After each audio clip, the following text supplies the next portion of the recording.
325 millions de livres. C'est pour les gens qui ont grandi un peu à l'écart ou qui sont passés inaperçus. Ils n'étaient peut-être pas les plus populaires de l'école ou les meilleurs athlètes ou encore l'étoile du bal définissant. Harry Potter a fait ressortir leur enfant intérieur et a réussi à créer un lien avec eux. Hollywood n'est pas loin derrière. Et 6 mois après le lancement du livre en terre américaine, la Warner Brothers acquiert les droits des 4 premiers livres d'Harry Potter pour la somme de 2 millions de dollars. Warner Brothers est un très bon studio pour les franchises. On n'a qu'à penser à Superman ou à Batman. Non seulement ils créent de bons films et travaillent avec de bons réalisateurs pour faire leurs films, mais ils font tout aussi bien avec le battage publicitaire de tout autre produit ou projet relié à ces films. Warner détermine une date de sortie, soit le 4 juillet 2001, et lance immédiatement un appel aux acteurs enfants. La réponse est énorme. Quand on regarde un rôle comme celui d'Harry Potter, on doit comprendre qu'on choisit un jeune acteur qui vivra le tournage de 7 films et qui sera confronté aux exigences de ce milieu difficile. Plus des millions d'admirateurs qui en redemandent. Une entreprise risquée. Une grande question préoccupe des millions d'admirateurs de partout dans le monde. Qui jouera le rôle d'Harry Potter? Le personnage est si bien connu et les gens l'imaginent d'une telle façon qu'on doit choisir un acteur qui n'ira pas trop à l'encontre des attentes ainsi créées. Une commande énorme. Mais à Londres, un jeune garçon sait déjà qu'il est de son destin d'interpréter Harry Potter. Daniel Radcliffe, ce jeune garçon de 11 ans, a été choisi pour l'un des rôles les plus convoités du milieu du cinéma. Il est fin prêt à entrer dans la légende. Aussi surprenant que cela puisse paraître aujourd'hui, beaucoup de gens à Hollywood se demandaient si Harry Potter à l'école des sorciers pouvait avoir du succès au grand écran. Il y avait une grande part de risque et de peur, à savoir si on pouvait transformer ou non ces livres en de bons films. Et J.K. Rowling semblait avoir à cœur son roman à tel point qu'elle voulait que ce soit bien adapté. L'histoire du cinéma est remplie de films qui ont détruit de bons livres ou de films épouvantables, même s'ils étaient inspirés de bons livres. Certains croient que le succès ou l'échec du film dépend exclusivement du talent de l'acteur choisi pour interpréter Harry Potter. Steven Spielberg est appelé pour réaliser et veut faire d'Harry Potter un film d'animation. Il veut également que le jeune Haley Joel Osment, nominé aux Oscars, prête sa voix à celle d'Harry. Mais Spielberg se retire finalement du projet lorsque Rowling demande à ce que les principaux acteurs soient britanniques. Un film signé Spielberg aurait été tellement sirupeux que ça aurait immédiatement tué la série Harry Potter. Ce qui a été bon, c'est de voir que Rowling a une très forte intuition. On peut qualifier ses romans d'être bien des choses, mais pas d'être seulement mignons. Il était vraiment crucial qu'Harry Potter soit un enfant britannique.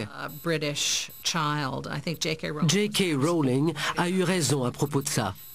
Ça aurait été extrêmement dérangeant de voir un jeune Américain jouer Harry Potter et constamment surveiller s'il maintient son accent britannique.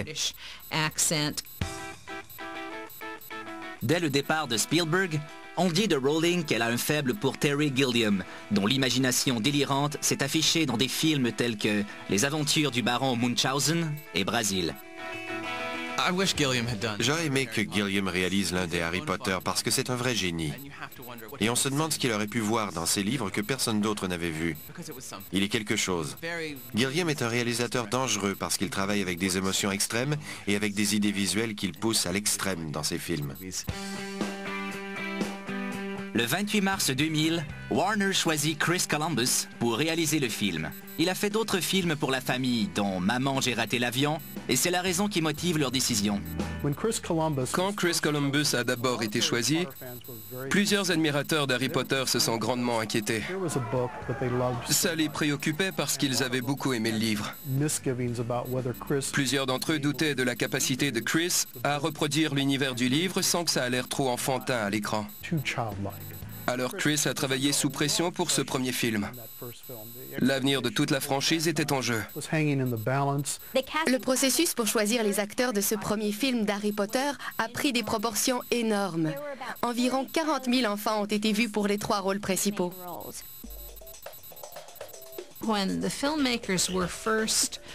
Quand l'équipe a commencé à chercher son Harry Potter, ils voulaient un enfant avec un regard qui montre un vaste éventail d'émotions complexes. Ce que l'on peut voir chez certains enfants. Ils n'auraient pas pu prendre un enfant qui aurait semblé vide d'émotions ou fait d'une seule dimension émotionnelle. Au milieu de l'année 2000, la BBC rapporte que plus de 40 000 jeunes acteurs ont auditionné pour les rôles d'Harry Potter, Hermione Granger et Ron Weasley. Le 21 août 2000, la Warner annonce finalement que Chris Columbus et le producteur David Heyman ont choisi Daniel Radcliffe, âgé de 11 ans, pour le rôle d'Harry Potter. Ils se sont empressés de me montrer l'enregistrement de l'audition de Dan et je l'ai aimé. J'ai vraiment aimé son visage. Il a un visage si touchant. Ça a été très difficile de combler ce rôle et je suis certaine que les gens vont s'en rappeler parce qu'il s'est écrit énormément de choses dans les journaux. Ils ne pouvaient pas trouver Harry. C'était en train de devenir la version pour enfants de La recherche de Scarlett O'Hara. Elle s'était fait une image de ce dont avait l'air Harry Potter. À vrai dire, Rowling est une très bonne artiste, qui a aussi un très bon sens du visuel. Et elle avait en tête un jeune garçon qui avait l'air un peu différent des autres. Mais elle voulait aussi choisir quelqu'un en qui les gens puissent se reconnaître. Cet acteur devait aussi être à l'aise avec l'idée qu'il aurait à grandir avec ce rôle pendant 10 ans. Et faire les films aussi. C'est un enfant brillant, un acteur naturel qui ressemble énormément à Harry Potter. Et c'est pourquoi il a été choisi.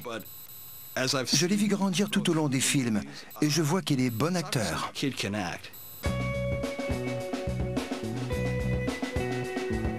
Radcliffe n'a fait qu'une seule apparition à la télévision de la BBC. Il s'agit d'une adaptation d'un classique de Dickens, David Copperfield. Daniel Radcliffe est un enfant de l'industrie. Sa mère est directrice de distribution et son père est agent pour les auteurs. Alors il a vraiment grandi à Londres, dans une famille de classe moyenne et plongé dans la culture. Il a lu des livres, il est allé au théâtre, a totalement vécu dans le monde du théâtre et du cinéma. Alors je dirais que ça a donné un garçon très sophistiqué. On annonce aussi que Rupert Grint, 11 ans, prendra le rôle de Ron Weasley et Emma Watson, également 11 ans, celui d'Hermione Granger. Aucun n'est professionnel car ils n'ont joué que dans des productions scolaires. Toutefois, le plus grand risque demeure le choix de Daniel Radcliffe pour jouer Harry Potter. Il allait devoir grandir avec le rôle, même si bien des choses pouvaient très mal tourner. Il pourrait développer un comportement instable. Il pourrait s'avérer être sans talent. Il pourrait aussi, pendant la puberté, soudainement prendre une apparence bizarre. Pour Daniel Radcliffe, une adolescence envahie par Harry Potter sera la preuve d'un énorme faux pas ou de la chance de sa vie.